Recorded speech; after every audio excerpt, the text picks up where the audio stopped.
everyone, my name is Zoe Southwick and I'm here to talk about safety in autonomous vehicles. This project was prepared for Dr. Mesa's transportation planning class at Florida Institute of Technology.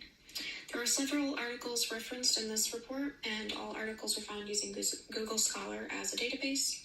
They're all going to be referenced at the end of this presentation. Today's presentation is going to include the following. The introduction section will present the topic along with its relevance and importance. The materials and methods section will summarize how this research was completed and how the reference materials were selected. The literature review section is the heart of the project, and this section will discuss the reviewed material and present the relevant information. And finally, the conclusion section will summarize the findings and provide information on what future research needs to be completed. It's estimated that fully autonomous vehicles are going to be in our transportation networks within the next 5 to 10 years.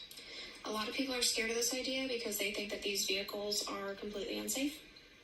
But this report summarizes all the safety features that are currently being used in semi-autonomous vehicles, and it also summarizes some safety features that are being researched that might be used in fully autonomous vehicles. The safety systems used in these cars aren't only relevant to the passengers that are driving in them, but it's also relevant to everyone else who comes in contact with them. So pedestrians, bicyclists, and other drivers on the road are going to be affected by this change in the transportation network. As I mentioned before, Google Scholar was the database I used to find all the reference materials in this report. At first I started by just typing in autonomous vehicle safety into the search bar. Once I became more familiar with my topic and understood it a little bit better, I could search for more specific terms, such as speed planning, stereo vision, collision avoidance system, and so on. For each search I did, there were thousands of articles that popped up, so I had to come up with a system to filter out the articles that weren't consistent with the topics I wanted in my report.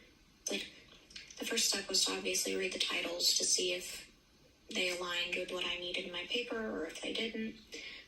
After that, I read through the abstracts and the introductions to see if the summary of the reports aligned with what I needed in my paper. And if those looked good, I read through the body to see each individual detail that I wanted to add. Altogether, I read about 15 papers, but only 8 papers were actually cited in my report.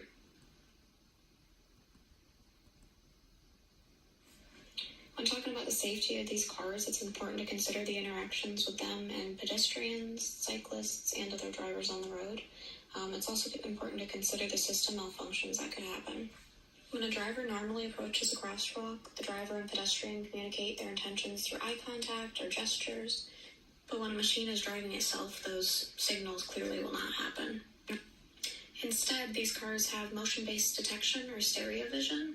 Motion-based detection is just as it sounds. The car has a system that can sense when something is moving, and these cars are actually programmed to estimate where that person is going to move to.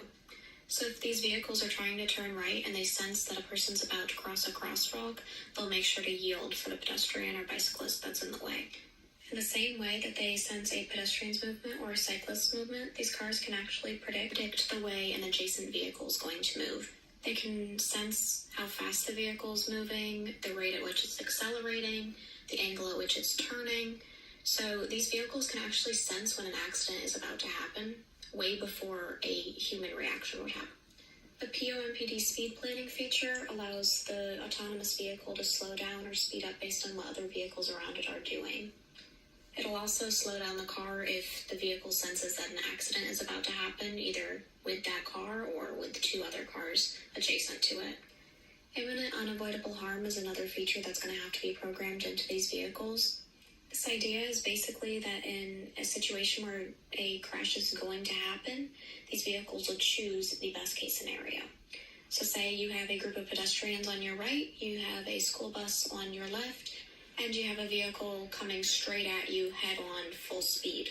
A human's primary reaction is to brake and swerve.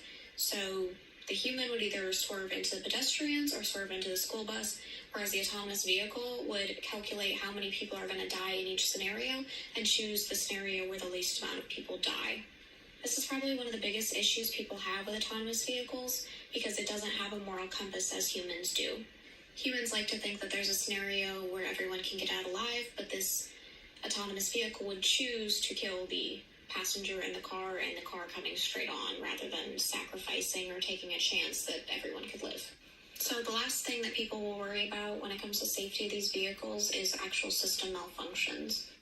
With any new technology, there's going to be things that go wrong. A lot of research is going to have to be done before these vehicles are safe enough to drive on our roads. In Carla and Paddock's article, How Many Miles of Driving Would It Take to Demonstrate Autonomous Vehicle Reliability? They estimated that it would take over 8.8 billion miles of driving before these vehicles would have a 1% failure rate. There's a lot of research being done and a lot of systems being tested to ensure the transportation network will be just as safe, if not safer, than it is now.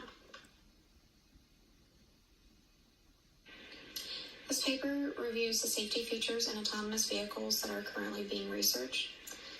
The public is extremely hesitant to accept autonomous driving features into the transportation network because of the misconception that it is unknown how these vehicles will interact. The truth is that there are tons of different ideas being researched to decide the safest and most effective ways of avoiding incidents. Almost every single one of the systems being researched to improve collision avoidance actually have better results than human driving collision studies do. Though system malfunctions still occur, they're also being improved. There's a lot of research that needs to be done in the future just to ensure that these vehicles are the safest they could possibly be on our roads. But I'm sure that within the next few years they will be perfected and we will start seeing self-driving cars.